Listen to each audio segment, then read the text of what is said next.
Hey everyone, it's Cathy from CathyZielske.com and welcome to another installment of Cathy Makes a Card. I am a brand new card maker who is working to figure out all the things that go into making simple but beautiful cards. Today I will tackle such things as stamping, coloring with Copic markers, using shape and border dies, and possibly having a small accident with a wink of Stella pen. Remember, I am not an expert card maker, but what I lack for in experience, I more than make up for in enthusiasm. Shall we? I want to start out with a new product that I have acquired, and that is the Tim Holtz Tonic Guillotine Trimmer. Ah, yes, the guillotine.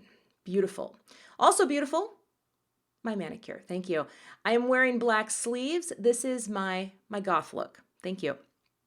Now this is a new trimmer for me, and I don't use trimmers a lot. At least I didn't as a scrapbooker because I could never get anything cut straight, so I always use a metal ruler and an X-Acto knife. But this trimmer is fantastic. Now Tim personally did give me a tip to hold down that finger guard for really clean, straight cuts. And the other thing that I really like about this is that it is self-sharpening. So I will not have to go out into my backyard and use my giant sharpening stone. Yeah, thank you. But this has been fantastic for card making because what do I need to do? I need to cut a lot of panels. And I need to cut a lot of panels in white cardstock, especially as a new card maker. This is the process that I'm gonna be using. I'm gonna make a bunch of white panels because I might screw up. It happens. Moving on. I'm starting out today by using my Misty. And what did I say about a Misty in my first video? Get a freaking Misty. Honestly, guys, this is one of my biggest problems with stamping in the past was I couldn't get anything even for the life of me. And now, because of the Misty, I can. Now I'm using the Simon Says Stamp Roses for You set. I love this set, you guys. Now, someone said to me, you must really like roses. No, actually, this is my only floral set, and I am going to use the crap out of it. Because one of the things that can be real easy, and I can see that, is wanting to have all the things and have them now. I need to take a deep breath, slow down, and use what I have. So I love this stamp set. And I love this Misty because I can hit the ink again, flip it over. And the reason that I'm doing two is because I mess up and I like to have backups.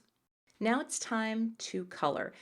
I am a new Copic user and I don't have every color under the sun. Today, I'm actually using two colors to color my rose that aren't in the same blending group. They probably don't even go together, but I did a practice sheet, which you'll see much later in this video, and I just decided this look was the best. I colored in with one color and colored over the top with the other, and it gave me a tone of pink that I really liked.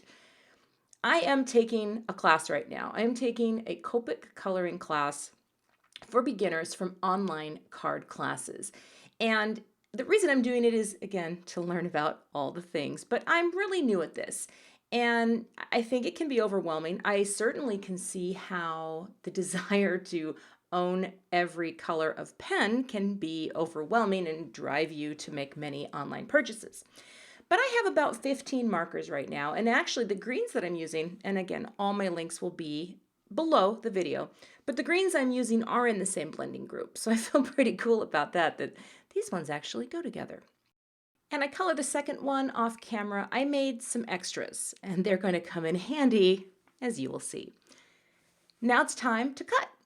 I've got my Big Shot, and I've got my dies, the matching dies for this set. Now, I do have a magnetic platform, but lately I have been taping my dies because I think I saw Jennifer McGuire do it. And you know what? If it's good enough for her, it's good enough for me.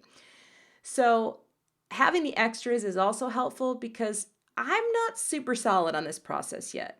Now, it turns out this one, I actually nailed it on the first time. Look at me. Okay.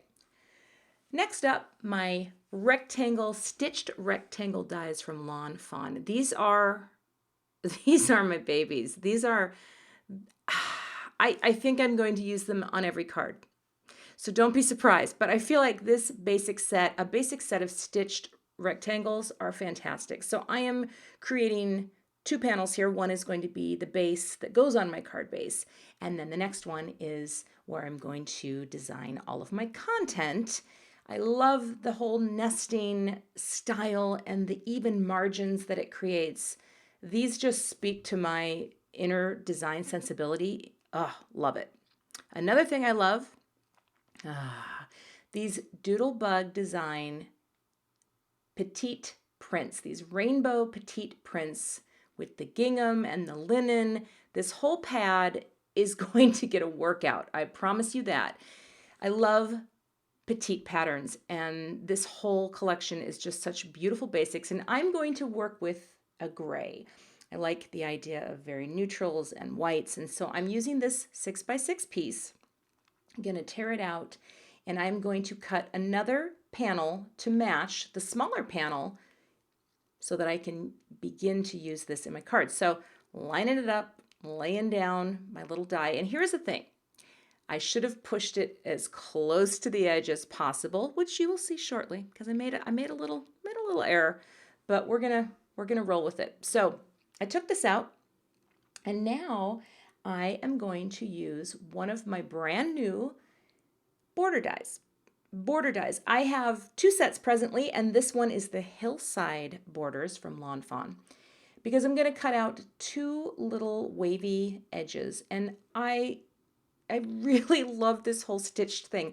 I know that those of you who've been in card making a while, maybe you knew about this, but I never knew how you got the stitched lines onto the paper. I thought, is it some kind of punch?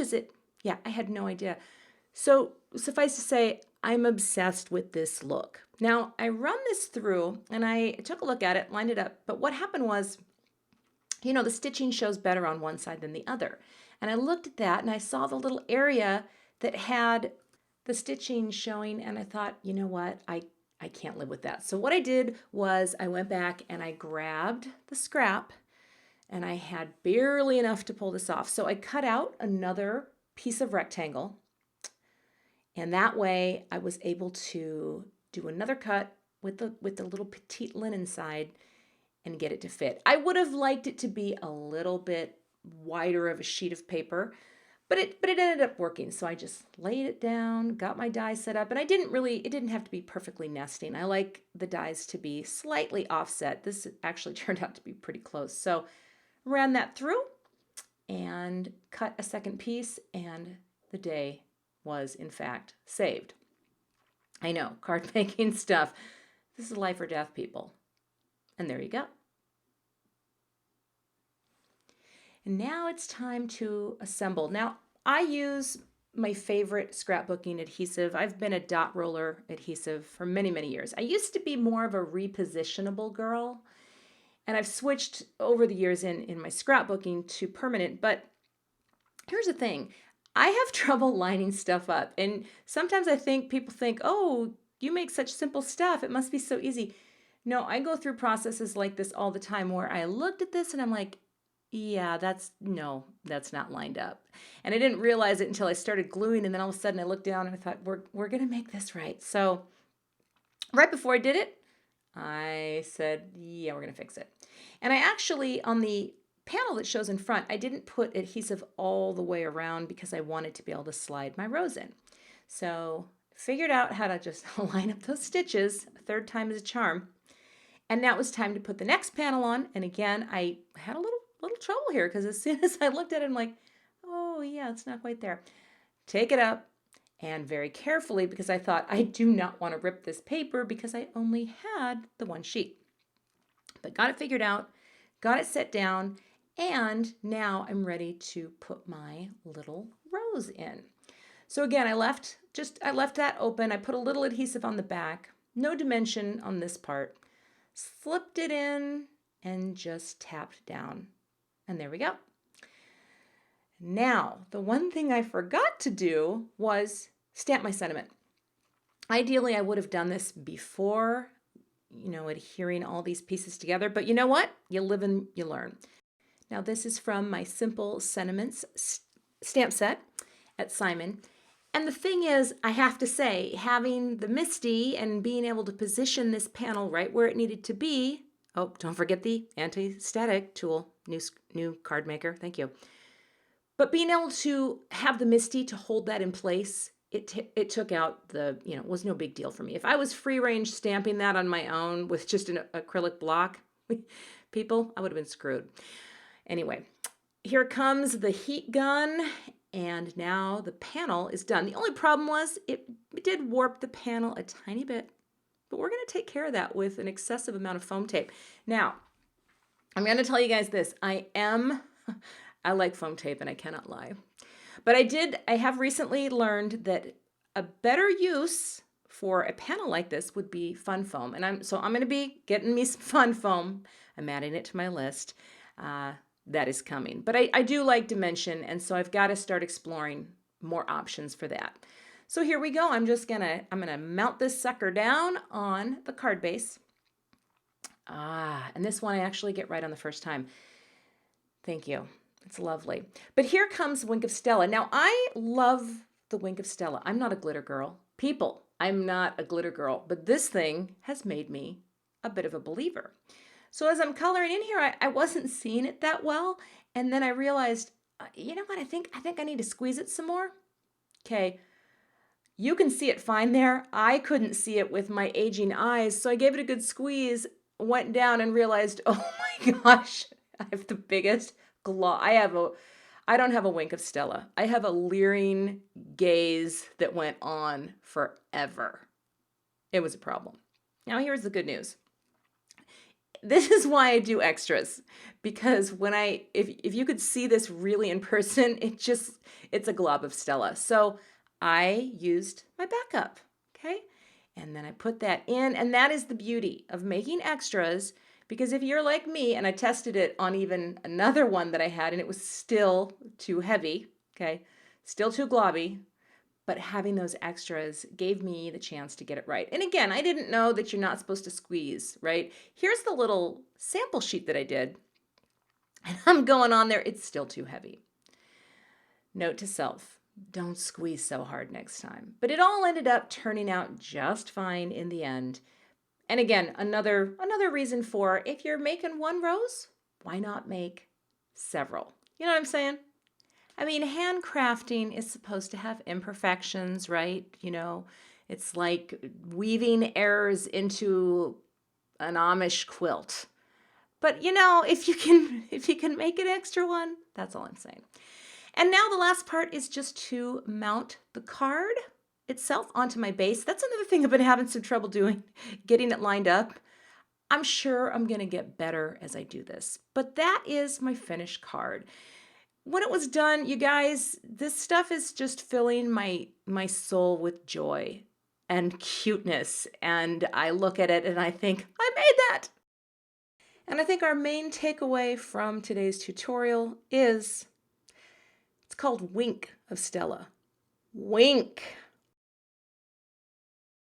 Thank you so much for watching today. Please subscribe to my channel and check out more videos in the center. To see more from me, visit my website today. Thanks everyone, and have a great day.